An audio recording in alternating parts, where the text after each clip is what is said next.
आप सभी दोस्तों का सक्सेस एजुकेशन पॉइंट परिवार में स्वागत है। दोस्तों, हम लोग इस वीडियो के अंदर अभी बिहार कृषि विभाग पटना के द्वारा नई वैकेंसी जो आई है, इसी के बारे में आप लोगों के साथ बात शेयर करेंगे। इसमें हम आप लोगों से पूरी चर्चा करेंगे कि इसमें इस फॉर्म को भरने के लिए एलिजिबिलिटी क्या होनी चाहिए, एज लिमिट क्या होना चाहिए, सिलेबस क्या है और सिलेक्शन प्रोसेस क्या है। इस तरह की सारी बातें हम लोग इस वीडियो के अंदर बात करने वाले हैं। और आप भी दोस्तों सरकारी नौकरी की तलाश में हैं तो सही जगह आ गए हैं। इसमें हम लोग आप लोगों से बिहार कृषि विभाग पटना जो 2023 के अंदर नई भर्ती आई है, इसके बारे में बात करेंगे। तो इस यूट्यूब चैनल पर आप लगातार बने रहिए और आप अपने दोस्तों को भी शेयर कर दीजिए, क्योंकि अगर वो भी गवर्नमेंट जॉब्स की तैयारी करते हैं या उनको तलाश है तो सही जगह आ गए हैं। इस वीडियो को हम लोग शुरू करते हैं, अंत तक जरूर जुड़े रहिएगा। आप इस फॉर्म भरने के योग्य होंगे तो जरूर फॉर्म भरिएगा। जिला एवं प्रखंड स्तर पर आत्मा योजना के कार्यान्वयन के लिए राज्य योजना मद से विभिन्न पदों पर संविदा आधारित नियोजन हेतु ऑनलाइन आवेदन पत्र आमंत्रित किया जाएगा। संबंधित पदों पर न्यूनतम शैक्षणिक योग्यता, कार्य अनुभव, अधिकतम उम्र सीमा एवं नियत मासिक मानदेय का विवरण इस प्रकार से है। तो इसमें हम लोग पूरा देख लेते हैं कि कौन कौन सा पोस्ट है। नंबर एक में हम लोग देखिए जो दिया गया है, प्रखंड तकनीकी प्रबंधक।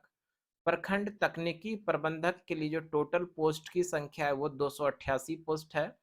और प्रखंड तकनीकी प्रबंधक के लिए शैक्षणिक योग्यता जो है, कृषि उद्यान या कृषि अभियंत्रण, वानिकी या पशु चिकित्सा एवं पशु विज्ञान या मात्स्यिकी, गव्य प्रौद्योगिकी विषय से स्नातक की डिग्री होना चाहिए। इन सभी में से किसी एक के साथ स्नातक का डिग्री होना चाहिए।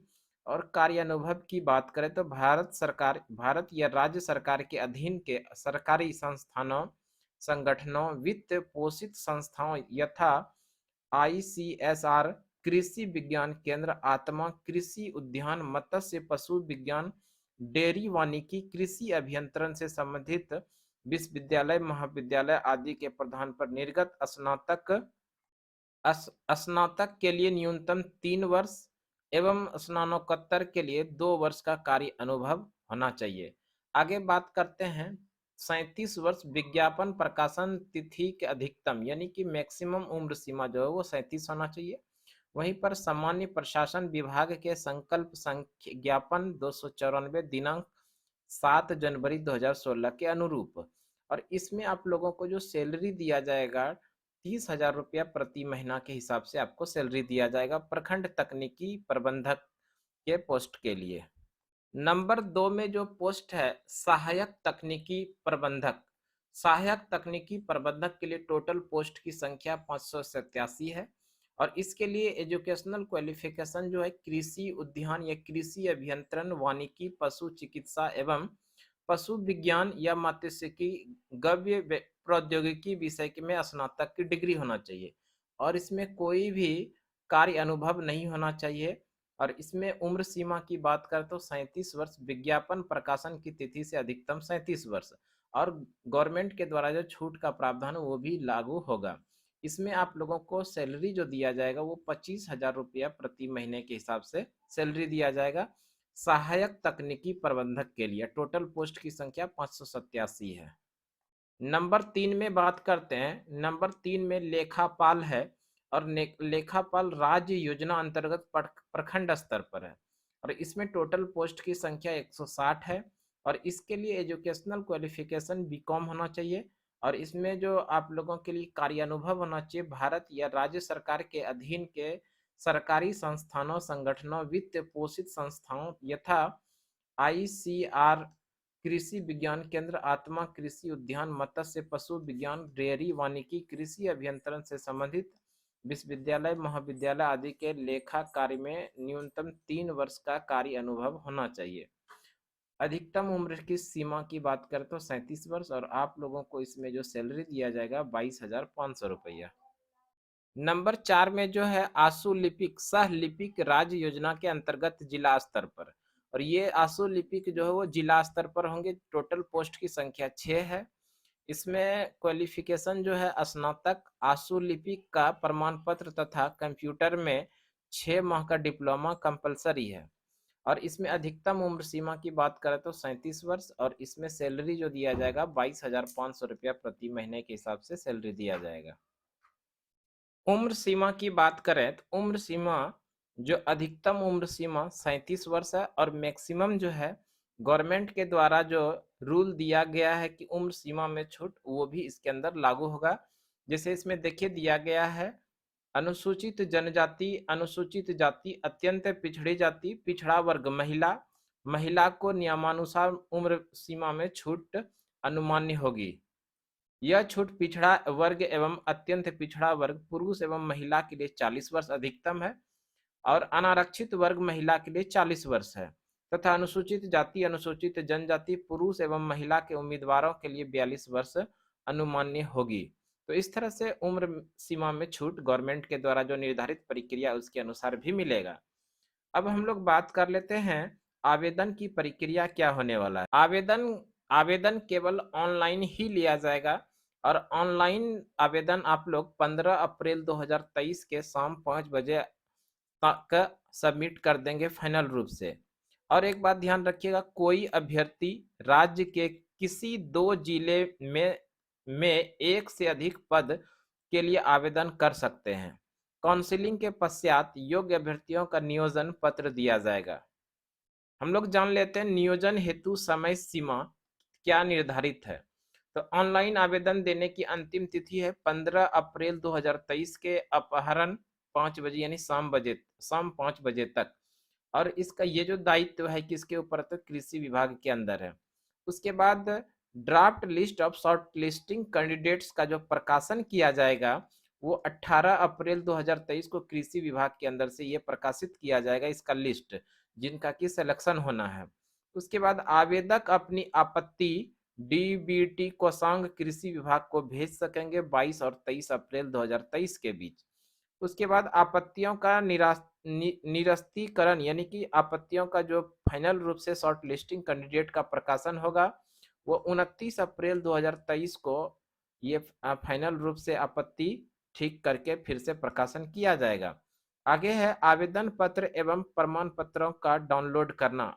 आवेदन पत्र एवं प्रमाण पत्र आप लोग जो डाउनलोड करने का जो तिथि है 2 मई 2023 ईस्वी को जिला स्तर पर आप लोग आवेदन पत्र एवं प्रमाण पत्र को डाउनलोड करने का तिथि है 2 से 5 मई 2023, यह जिला स्तर पर किया जाएगा। आगे है काउंसलिंग साक्षात्कार दक्षता परीक्षा। अभ्यर्थियों का काउंसलिंग के लिए पदवार कोटिवार रिक्त संख्या का 5 गुना बुलाया जाएगा। यानी कि आप लोगों को इंटरव्यू के लिए और काउंसलिंग के लिए जो जितने सीट है उस सीट के 5 गुना लोगों को साक्षात्कार और काउंसलिंग के लिए बुलाया जाएगा। आगे है प्रखंड तकनीकी प्रबंधक का काउंसलिंग जो होना है वो 8 और 9 मई 2023 को जिला स्तर पर होना है। साथ में सहायक तकनीकी प्रबंधक का काउंसलिंग जो है 15 से 18 मई 2023 के बीच में होना, और ये भी जिला स्तर पर होना है। लेखापाल आशु लिपिक सह लिपिक का काउंसलिंग जो है 22-23 मई 2023 के बीच में जिला स्तर पर होना है। आगे आशु लिपिक सह लिपिक का दक्षता जांच परीक्षा जो होगा ये 24-25 मई 2023 को होने वाला है, और ये भी जिला स्तर पर होने वाला है। वहीं पर है ड्राफ्ट मेरिट लिस्ट का प्रकाशन एवं जिला आत्मा के वेबसाइट पर अपलोड करना। ड्राफ्ट मेरिट लिस्ट का जो प्रकाशन होना है ये 28 मई 2023 को मेरिट लिस्ट का प्रकाशन होगा, और ये भी जिला स्तर पर होगा। आगे है दावे और आपत्ति का प्राप्त करना, ये 30 और 31 मई ये भी जिला स्तर पर किया जाएगा।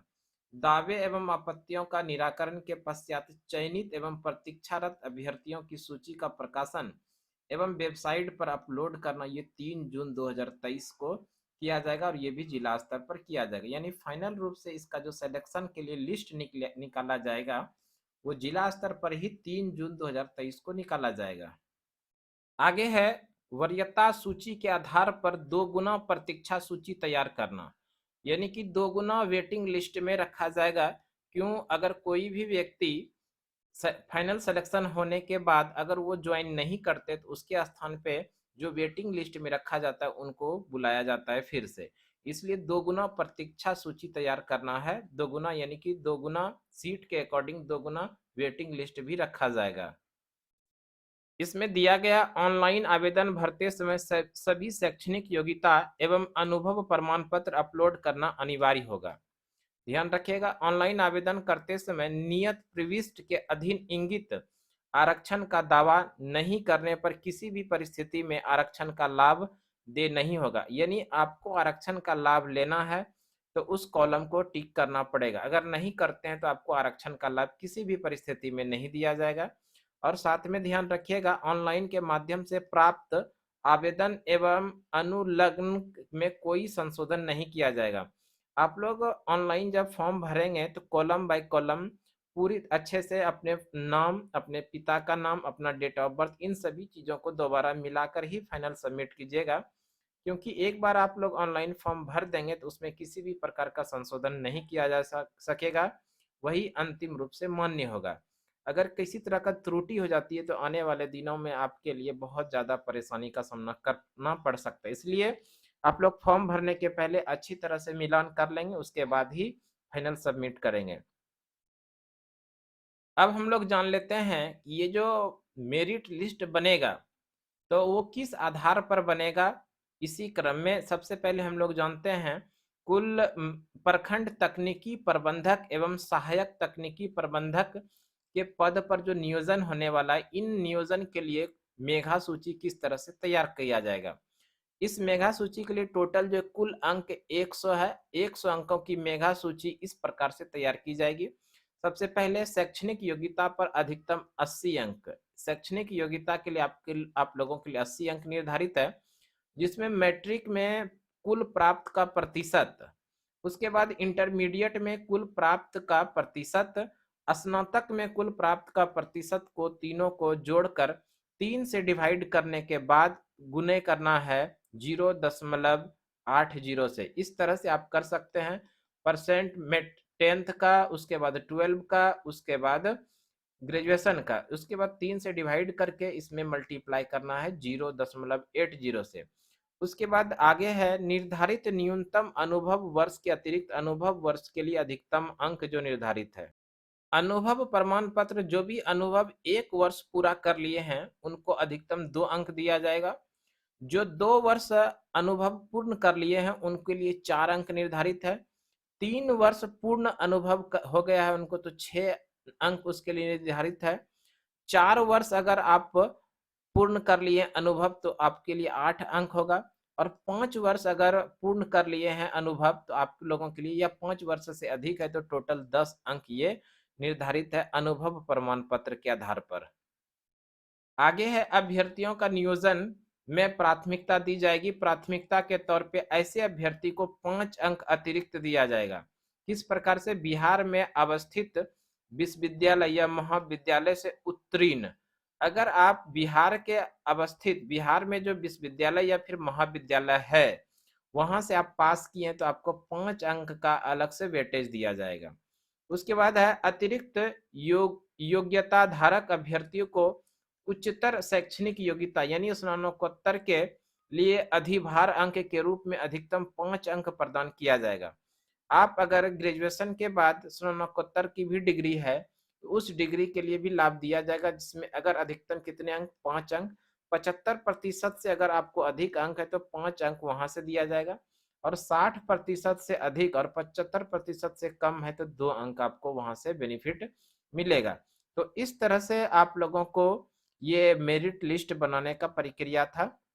उसी तरह अगर हम लोग बात कर लें लेखापाल के पद पर नियोजन के लिए आवेदकों की मेघा सूची किस प्रकार से तैयार की जाएगी, तो लेखापाल के लिए अधिकतम जो मैक्सिमम मार्क्स है वो 100 है, जिसमें शैक्षणिक योग्यता के लिए 85% मार्क्स होगा, कार्य अनुभव के लिए 10% का अंक रहेगा, और साथ में अगर बिहार के किसी विश्वविद्यालय या महाविद्यालय से आप पास किए हैं तो उसके लिए 5 अंक दिया जाएगा।